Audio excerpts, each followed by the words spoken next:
It's been a while since a superhero movie really connected with me on a personal level, and Thunderbolts hit so hard I really didn't expect it. And I think anyone could relate and connect to this film, and you don't need tons of Marvel context to understand this film.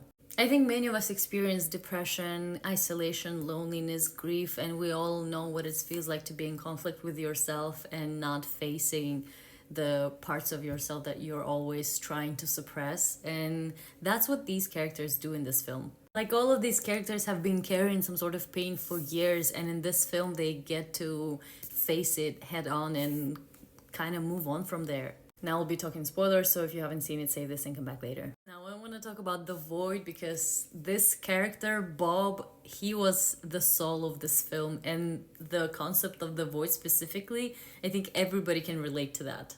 I think my favorite part of the film is when Elena steps into the void and she has to face those rooms of shame, her most traumatic memories in order to find Bob. And that void, it's all the parts of yourself that you wish to hide away, to suppress deep down and never think about it again, but it still poisons you from inside.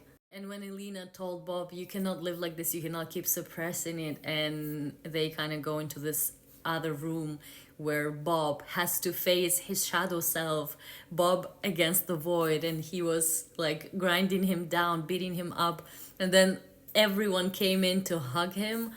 That was, I had tears in my eyes. And I think for each character in this film and for us as the audience, the void will represent something different. It might be the traumatic memories, negative self talk, or parts of ourselves that we are not ready to face or we're not ready to accept. And I loved how Bob was explaining it to Elena, saying, on some days I feel untouchable and invincible, but then on other days, the dark thoughts, negative thoughts, they take over my mind and I feel worthless.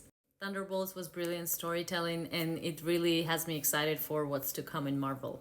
Let me know if you watched Thunderbolts. What did you think about it? Let's discuss in the comments.